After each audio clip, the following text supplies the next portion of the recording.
Hello everyone, My name is Pashwar Shah. I have my friend Soham Patel with me. Today we are going to present the topic convolutional neural network. I would like to thank Professor for giving us an opportunity to present in front of the class. Thank you, Professor. Okay, let's begin. So these are the objectives which we are going to cover throughout the presentation, and we are not only going to explain the CNN architecture and how it works, but we are also going to demonstrate an practical example that how it works and how it classifies an image. So this is the history of the convolution neural network. In 1959, David Hubel and Torsten Wiesel described simple and complex cells in human visual cortex. They proposed that both kinds of cells are used in a pattern recognition. A simple cell responds to edges and bars of particular orientation, while a complex cell also responds to edges and bar of particular orientations, but it is different from simple cell in that these edges and bar can be shifted around the scene, and the cell will still respond. In 1989, Jan LeCun developed a system to recognize handwritten zip codes number. While in 2012, AlexNet showed the importance of multi-layered neural network. The availability of large sets of data, namely the image data set with millions of labeled pictures and vast compute resources, enabled researchers to create complex CNNs that could perform computer vision tasks that were previously impossible. So this is the simple introduction. CNN is very popular, and it is used in toolboxes like TensorFlow, CUDA, Convert, and Caffe. It gives a high performance while classifying the objects with multi-class. It has a various application like OCR recognition, object recognition, and various other which are also discussed in the upcoming slides. The learning process of the CNN is slow, but the classification process is very fast. Okay, let's discuss what actually CNN is. In machine learning, a classifier assigns a class label to a data point. For example, an image classifier produces a class label, bird or plane, for what object exists within an image. A CNN is a type of classifier which excels at solving this problem. A CNN is a neural network, an algorithm used to recognize patterns in data. Neural networks in general are composed of collection of neurons that are organized in layers, each with their own learnable weights and biases. CNN is a class of deep learning method which has become dominant in various computer vision tasks and is attracting interest across variety of domains, including radiology. CNN has multiple building blocks like tensor, neuron, and other blocks also. We would see these blocks in upcoming slides. In primitive methods, filters are hand engineered. With giving enough training, CNN has ability to learn these filters. This form of filter helps detect particular feature of image. The filter or kernel convolutes through the entire depth of the input grid. So these are the basic building blocks of the CNN. A tensor can be thought of as an n-dimensional matrix. In the CNN, for our example, tensors will be three-dimensional with the exception of output layer.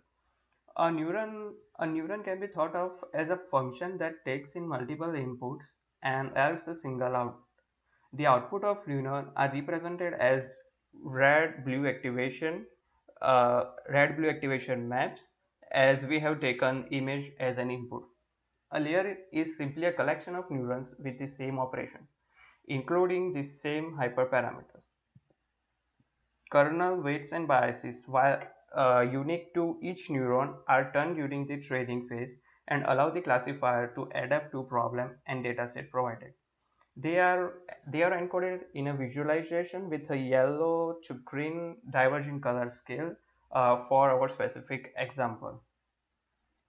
A CNN conveys a differentiable score function which is represented as class scores in visualization on the output layer. Okay, before talking about the CNN architecture, let's understand how the human brain recognize an image using an example. Try and recognize this image. We all know it's an image of a dog, and even with just a glimpse of this image or any other simple image, we would always know that this is a dog. But how do we know this? How are we sure and correct all the time? The reason is that with every evaluation step in humankind, our brain has learned to identify certain key features in an image, and basis of this feature, it would just recognize the above image as a dog image. Features like big ears, hairy face, long mouth, large teeth, etc. This is what a CNN tries mimic for classifying images. CNN can be interpreted in as a two subnetworks. First is feature learning. The feature learning part mainly consists of convolution layers and pooling layers. The number of convolution and pooling layers in a CNN are usually more than one and are directly dependent on the nature of the classification problem. More, the next is the classification. The uh, classification part is responsible for classifying the images to the respective categories based on the features that extracted from the image. The classification part usually consists of a flattened layer and a normal fully connected hidden layer. We are well familiar with the classification part as we have performed this in assignments. Okay, let's move on. So yeah, so this is the CNN architecture. Here we can see there are multiple layers. Here is the input image. So the image comes as an input. It goes to the convolution layer. Then using after with the help of with the convolution layer, ReLU function is used as an activation function. It will again pass to another same layer and then it will be back spooled, and this process is repeated, and this is fully connected, and it produces the output using the function. uh, uh, we are going to explain each and every steps of this architecture in the upcoming slides. Before that, let us take an uh, overview of architecture. CNN is a mathematical construct that is typically composed of three types of layer: convolution, pooling, and fully connected layers. The first two, convolution and pooling layers, perform feature extraction, whereas the third, a fully connected layer, maps extracted feature in a final output such as classification. A convolution layer plays a key role in CNN, which is composed of a stack of mathematical operations such as a convolution, a specially typed of linear operation. In digital images, pixels values are stored in a two-dimensional grid that is an array of numbers and a small grid of parameters called kernel. An optimizable feature extractor is applied at each image position, which makes CNNs highly efficient for image processing. As one layer feeds its input into the next layer, extracted features can hierarchically and progressively become more complex. The process of optimizing parameters such as kernel is called training, which is performed so as to minimize the difference between outputs and ground truth labels through an optimization algorithm called backpropagation. A model performs under particular kernels and weights, which is calculated with a loss function through forward propagation on training dataset and null number parameters. These are the actual layers of the CNN architecture. This is the input layer, represents the image for our this particular example, and it classifies into three channels: red, green, and blue. A convolution layer is a fundamental component of CNN architecture, as I described earlier. The objective of convolution operation is to extract the high-level features such as edges from the input images. Convolution is specialized type of linear operation used for feature extraction, where a small area of numbers called a kernel is applied across the input, which is an area of numbers called a tensor. So here we can see in the image like how it intermediates to the convolution layer.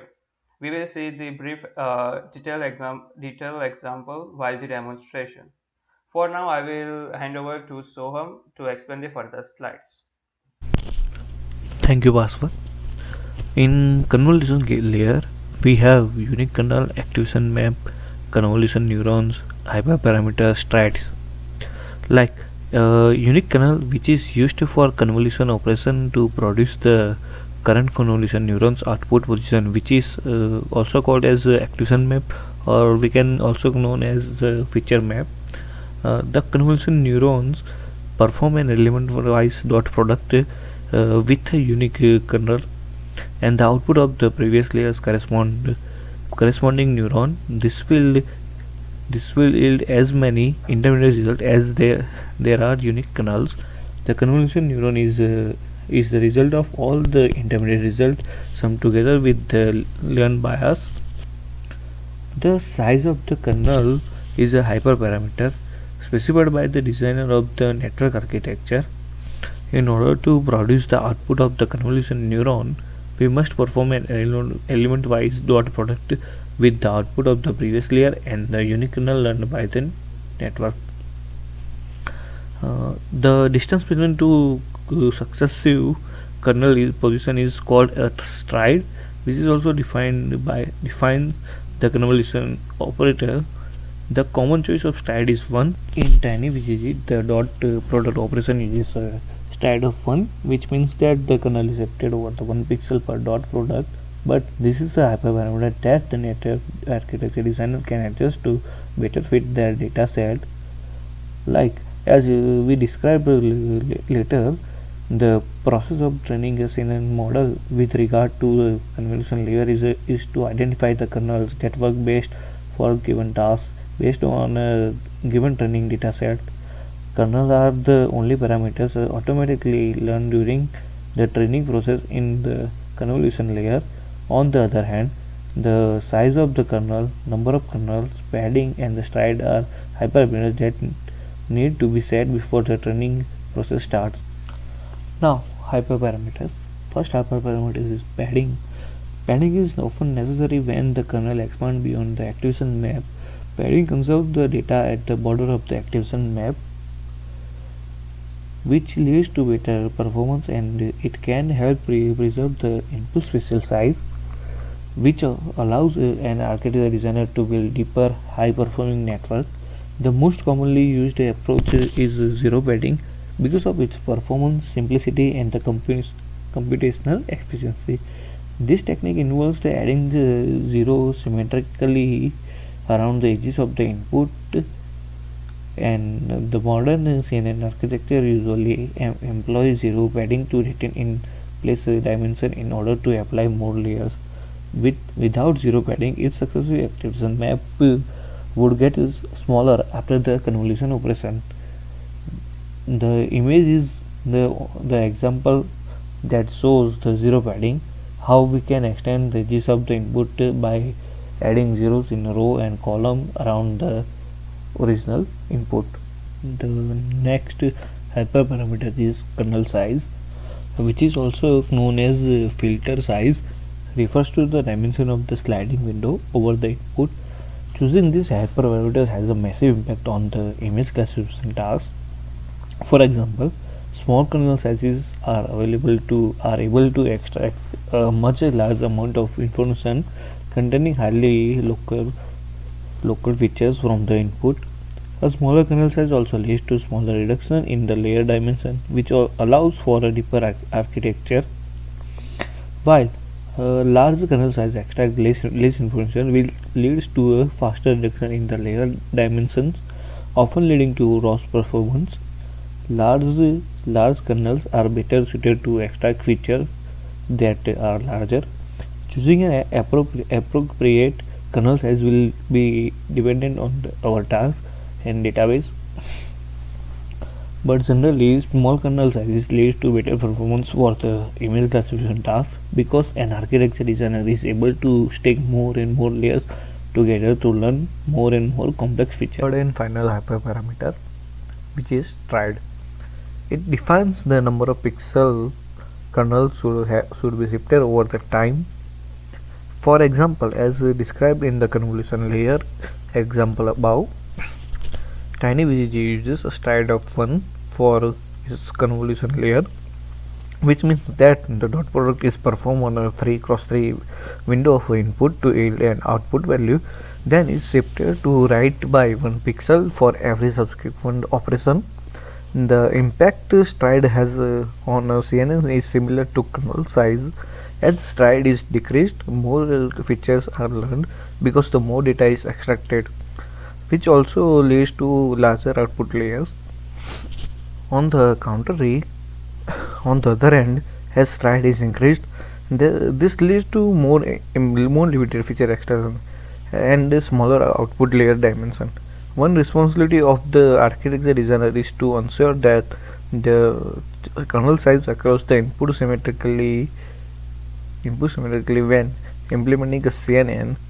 Use the hyperparameter visualization above to alter the size on various input. Now we are understanding the hyperparameters with this example. As we already know that the image is stored in a input array, so here we input the array of 5x5. So with the kernel size is 2, which means we give the filter size 2, and the stride is 1. It defines the number of pixel travels in the frame. So like we see that 2x2 matrix, 2x2 control filter from the 5x5 input will be traversed by the one stride. So the feature is extracted from the original input and the output will be 4x4. Now the activation function.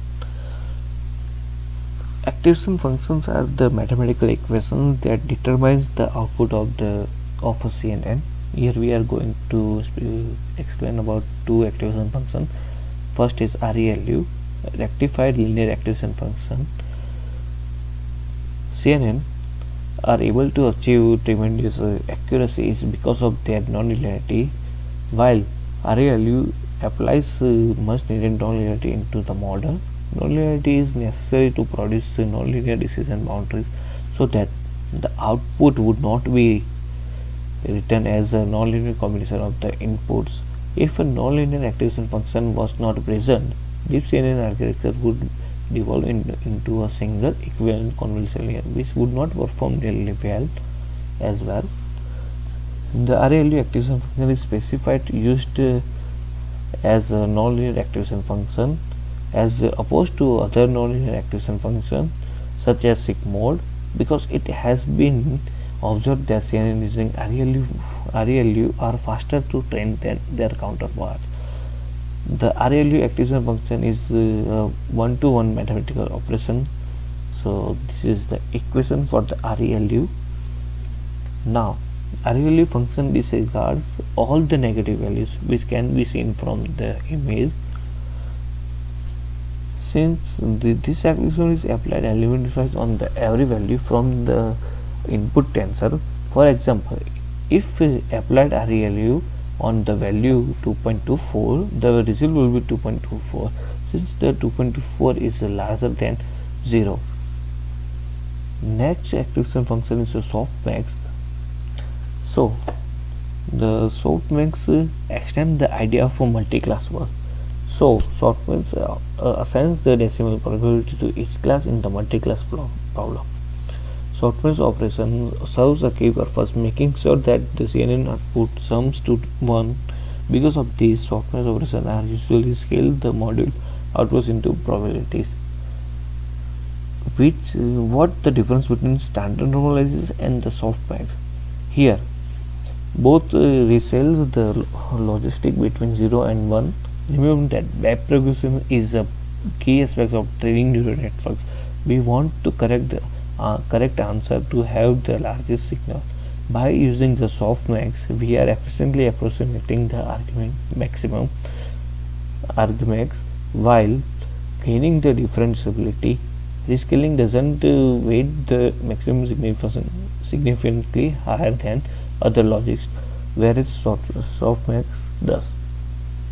The next layer in the CNN architecture, which is a pooling layer. So there are many types of pooling layer in different CNN architecture. A pooling layer provides a typically downsizing operation. The purpose of gradually decreasing the spatial extents of the network, which reduce the parameter and the overall computation of the network. The type of pooling used in the TinyVGG architecture is max pooling, which is explained in the above example. The max pooling operation requires selecting a kernel size and a stride length during the architecture design. Once it's selected, the operation styles the kernel with the specified slide over the input, while the holding selecting the largest value at each kernel slice from the input to yield a output. This process can be viewed by clicking a pooling neuron in the network above. In TinyVGG architecture, the pooling layer uses a true matrix and a kernel of stride 2.